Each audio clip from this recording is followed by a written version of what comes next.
They say every legend begins with a choice. But what happens when you have no choice at all?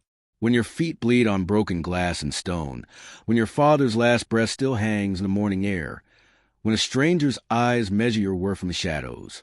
What do? Do you run? Do you fall? Or do you play like the world is watching, even when no one believes you exist? This is not a story about football.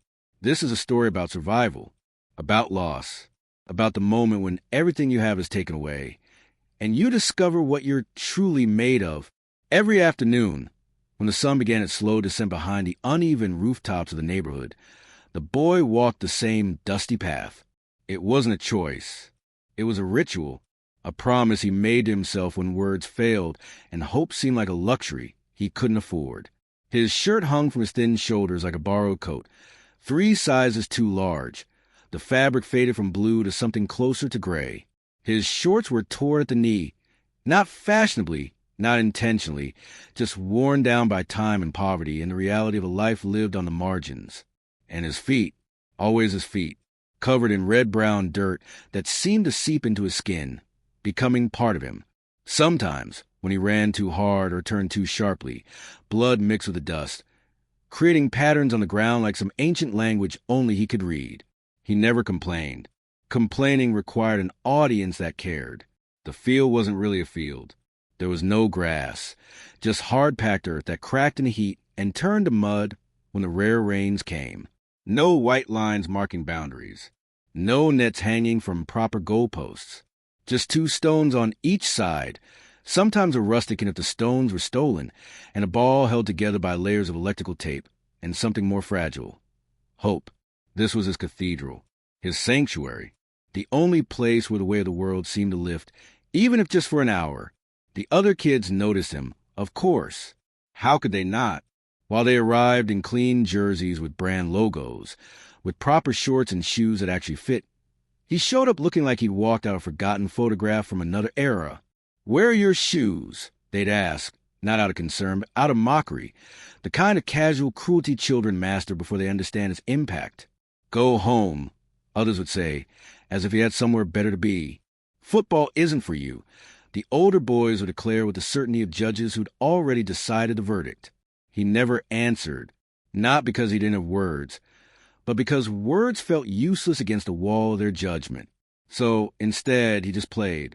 He let his feet speak a language they couldn't ignore, a language of skill, determination, and raw, undeniable talent that no amount of poverty could erase. What the boy didn't know, what he couldn't have known, was that someone was watching, not cheering from the sidelines like the other parents who showed up occasionally, not calling out instructions or encouragement, just standing at the edge of the field every single day, silent, still, observing with the intensity of someone who was measuring something invisible, something the boy himself hadn't yet learned to see. The boy felt that presence, like a shadow that fell at the wrong angle, like a weight in the air that changed how sound traveled across the field. But he never looked back. He was afraid of what he might find, afraid that if he acknowledged the watcher, the fragile magic of this place might shatter. That morning began with silence. Usually, the house woke with sound, the clatter of a metal pot as his mother prepared breakfast, the low rumble of his father's voice reading the newspaper headlines aloud, the creak of footsteps on the old wooden floor. These sounds were the rhythm of his life, as predictable as sunrise. But that morning there was nothing, just a hollow, suffocating quiet that pressed against his ears like water. He lay in bed longer than usual, staring at the ceiling, counting the cracks in the plaster, trying to understand why his body felt so heavy, why the air itself seemed different. Then he heard it, a sound so soft he almost missed it, crying, muffled, restrained, the kind of crying that comes from someone who's trying desperately not to be heard. He walked slowly into the other room, each step filled with dread. His mother sat on the edge of the bed, her back curved like a question mark. Her eyes were swollen and red, the kind of red that comes from hours of tears, not minutes. Her hands shook in her lap, fingers interlaced, knuckles white. She looked smaller than he'd ever seen her, fragile, breakable. When she looked up and saw him standing in the doorway, something in her face collapsed. She opened her mouth to speak, but no words came. Just more tears, streaming down her cheeks in rivers that she no longer tried to wipe away. "Mama," he said, his voice barely a whisper. She reached out to him, and he crossed the room, sat beside her, felt her arms wrap around him with a desperation that made his chest tighten. "Your father," she finally managed, her voice breaking on every syllable. "Last night, his heart, they said it was quick. He didn't suffer." The words hung in the air like smoke, visible but intangible, there but not quite real. The boy didn't cry. Not immediately. He just sat there, feeling something inside him crack. Not his heart, but something deeper, something foundational. Like the earth beneath a house, splitting open. His father, the man who taught him how to trap a ball with his instep. The man who came home exhausted from 12-hour shifts at the factory and still spent 30 minutes kicking a ball with him in the tiny yard behind their house. The man who never had money for proper boots, but always found a way to keep the tape on the ball fresh. Gone. Just gone. No warning. No chance for a last conversation. No opportunity to say the things he'd always assumed there would be time to say. His mother held him tighter. "You don't have to go today," she whispered. "You can stay here. We can stay here together." There was a match that afternoon. Nothing official. No trophy, no scouts, no journalists. Just neighborhood kids, broken stones for goalposts, and pride that mattered more than any silver cup. But to the boy, it was everything. It was the one thing in his life that felt like progress, like movement toward something better. He pulled back slightly, looked at his mother's devastated face, and said the only thing that made sense to him. He would have wanted to see it. The words came out quieter than he intended, but they carried a weight that filled the room. His mother studied his face for a long moment, searching for something. Permission to let him go, perhaps, or confirmation that he understood the magnitude of what had happened. Finally, she nodded slowly, brushing the hair from his forehead with trembling fingers. "Okay," she whispered. "Okay." The sun was already low when he stepped onto the field, casting long shadows that stretched across the dirt like dark fingers. The other boys were already there, dividing into teams, arguing over who would be captain, engaging in familiar rituals of competition. When they saw him, some of them went quiet. Word traveled fast in small neighborhoods. Tragedy was currency, gossip a form of social glue. They knew, maybe not the details, but enough. Enough to exchange glances that mixed discomfort with curiosity. One of the older boys, Marcus, who usually led the teasing, stepped forward. His face was different today, softer, uncertain. "Hey, man, you don't have to. I mean, if you need to." "I'm playing," the boy said flatly, cutting off whatever awkward sympathy was about to be offered. Marcus nodded, something like respect flickering in his eyes. "All right, you're on my team, then." The ball came to him almost immediately, as if the universe itself wanted to test him, to see what he was made of on the worst day of his life. And something changed. The boy who usually played with calculated precision, who conserved energy, who passed when it made sense, that boy disappeared. In his place emerged someone desperate, someone wild, someone playing like each moment might be his last. He ran faster than he'd ever run, his bare feet barely touching the ground. He fought for every ball like it was a matter of survival, throwing his body into challenges that made the other boys step back. He ignored the pain, the stones that cut his soles, the burning in his lungs, the exhaustion that threatened to bring him to his knees. Every touch of the ball felt desperate. Every pass felt final. Every shot felt like a message he was sending to somewhere beyond the field, beyond the neighborhood, beyond the boundary between life and whatever came after. The other kids noticed. The laughter stopped. The casual comments died in their throats. Even Marcus, who'd seen the boy play dozens of times, stood watching with wide eyes during breaks in play, not quite believing what he was witnessing. And the man at the edge of the field, the silent watcher who'd been there every day for weeks, he stood straighter now. His arms were no longer crossed casually. His posture had changed, shifted from observer to something else, something more engaged. This wasn't just a game anymore. Everyone on that field could feel it. Midway through the match, during a scramble near the makeshift goal, the boy went down hard. His momentum carried him forward even as his legs tangled with another player's. and he hit the ground with his knee first, the impact jarring his entire body. The scraping sound was audible, skin tearing against packed earth and embedded stones. When he rolled to his side, there was blood, not just a trickle, but a steady flow running down his leg, mixing with the ever-present dirt to create dark streaks on his shin. The game paused. Someone shouted that it was enough, that he should stop, that this wasn't worth it. The boy pushed himself up slowly, breathing hard, his jaw clenched. He looked down at his bleeding knee, at the raw flesh exposed, at the pain that was radiating up his leg in waves. "I'm fine," he said through gritted teeth. "You're not fine," Marcus said, moving toward him. "You need to." "I'm fine." And then it happened. The man at the edge of the field stepped forward. For the first time since anyone could remember, he moved from his watching spot. He raised one hand. Not aggressively, not dramatically, just with quiet certainty that commanded immediate attention. The entire field went silent. Even the kids who'd been arguing about a disputed call turned to look. The man walked closer, slowly, deliberately, his footsteps somehow audible despite the noise of the neighborhood around them. Dogs barking, music playing from open windows, traffic rumbling in the distance. He stopped a few feet from the boy and looked directly at it with eyes that seemed to see everything. The blood, the tears he was holding back, the grief, the determination, the raw talent that poverty couldn't hide. Then he spoke. His voice was neither loud nor soft, but it carried across the field like a pronouncement. "This child doesn't belong here." The words hit like a physical blow. The boy's heart dropped into his stomach. His mind raced through possibilities. Had he done something wrong? Broken some unspoken rule? Was he being told to leave, to give up the one thing that made sense today? The other kids exchanged confused glances.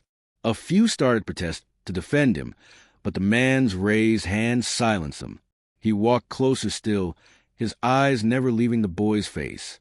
Then, with a grace that seemed out of place in this dusty, broken field, he knelt down. From a bag the boy hadn't even noticed, the man pulled out something that made everyone gasp. A pair of football boots. Not new. They showed signs of wear, creases in the leather, slight discoloration from use. But they were clean, cared for, and most importantly, they were real. Professional boots with molded studs, proper ankle support, the kind of boots the boy had only seen in magazines and glimpsed on the feet of players on distant television screens. The man placed them carefully on the ground in front of the boy. "For today," he said quietly, his voice carrying the weight of something unspoken. "These are yours." The boy stared at the boots. His hands trembled as he reached out, half expecting them to disappear like a mirage. The leather felt real under his fingers, warm from the sun, smooth, solid. "I don't understand," he whispered. The man's expression didn't change. "You don't need to. Just play." With shaking hands, the boy put on the boots. They were slightly too large, but not by much. He tied the laces, real laces, not string or wire or improvised substitutes, and stood slowly. The feeling was indescribable. His feet, which had only ever known bare skin against earth, now had protection, support, grip. He took a tentative step, then another. It felt like he was walking on a different planet. Marcus threw him the ball. "Let's finish this."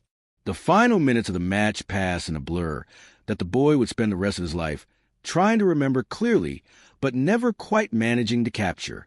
With boots on his feet and tears streaming down his face, tears he could no longer hold back, tears that mixed grief and gratitude and something else he couldn't name, the boy played like he never had before. He moved differently. The boots gave him confidence to strike harder, to cut sharper, to accelerate without fear of pain. But more than that, something inside him had broken open. All the emotion he'd been holding in, the shock of his father's death, the years of mockery, the daily humiliation of poverty, the desperate hope that kept him coming back to this field. It all poured out through his feet. Every touch was perfect, every decision precise. It was as if the boots had unlocked something he'd been carrying inside him all along, a talent so pure that even without training, without coaching, without the advantages others took for granted, he could dominate. A through ball came from Marcus. The boy controlled it instantly, flicked it past a defender, accelerated into space. The goal loomed ahead, those 2 stones that had represented his dream for years. A defender came at him from the side. The boy didn't slow down. He dropped his shoulder, shifted his weight, and the defender sprawled in the dirt, grasping at air.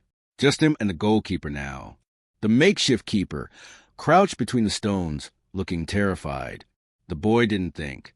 He struck the ball with his laces, felt the perfect connection, watched as it sailed past the keeper's desperate dive and crossed the invisible line between the stones. Goal!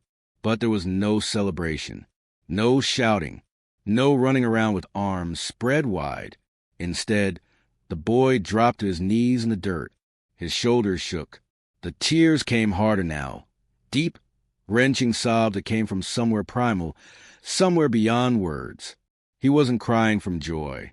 He was crying from release, from the understanding that his father would never see this moment, never know about the boots, never watch him play again, from the realization that life would continue anyway, cruelly, beautifully, impossibly, with or without the people we love. The other boys stood in silence. Even in victory, even having scored, there was nothing to say. They understood, in the wordless way that children sometimes understand profound things, that they were witnessing something bigger than a game. As the sun finally disappeared behind the rooftops and the field fell into shadow, the man who had given him the boots turned away. He walked slowly down the same dusty road he had stood beside for weeks, his figure gradually disappearing into the gathering darkness. He didn't look back, didn't wave goodbye, didn't ask for thanks. The boy watched him go, still kneeling in the dirt, the boots on his feet feeling both foreign and somehow meant to be. He never learned the man's name. In the years that followed, he would ask everyone in the neighborhood, had they seen him before? Did they know who he was? But no one had answers. He was like a ghost, present and then gone, leaving behind only questions and a pair of boots. That night, after he walked home through streets that seemed darker than usual, after he sat with his mother in silence because no words felt adequate, after the neighbors came with food and condolences that meant well but changed nothing, that night, he carried the boots to his room. He cleaned them carefully, using an old rag and water from the kitchen, removing every speck of dirt and blood until they shone again in the dim light. Then he placed them beside his bed, positioned so they'd be the first thing he saw when he woke up. As he lay there in the darkness, unable to sleep, staring at the ceiling with his father's absence filling every corner of the room, the boy understood something important, something that would shape the rest of his life. Sometimes a father leaves, through death or distance, through choice or circumstance. Sometimes the person who was supposed to guide you simply isn't there anymore. And the absence is real, and the pain is real, and nothing can fill that space. But sometimes in that darkness, in that moment when everything feels lost, a path opens. Not a replacement, not a substitution, but a possibility. A stranger who appears when needed most. A pair of boots placed on the ground. A moment of grace that changes everything. The boy closed his eyes, his hand reaching out in the darkness to touch the leather of the boots one more time, and made a promise, not to his father, not to the stranger, but to himself. He would honor this gift. He would run until his legs gave out. He would play until the boots fell apart. He would chase this dream until there was nothing left to chase. Because sometimes, when you've lost everything, the only thing left to do is keep moving forward, barefoot or not, with help or without. The path had opened, and tomorrow he would take the first step. This is where the story should end. But it doesn't, because stories like this never really end. They echo forward into futures we can't yet see. That boy would wear those boots until they literally fell apart. He would play every day, sunrise to sunset, until his name became whispered legend in the neighborhood. And years later, when he finally made it, when he signed his first contract, when he stepped onto a real stadium with real grass, he would think about that day, about loss and gift arriving in the same breath, about the man whose name he never learned, but whose act of kindness changed everything. Because that's what we remember, isn't it? Not the falls, not the blood, but the moment someone kneels down in the dirt and says, "You belong,"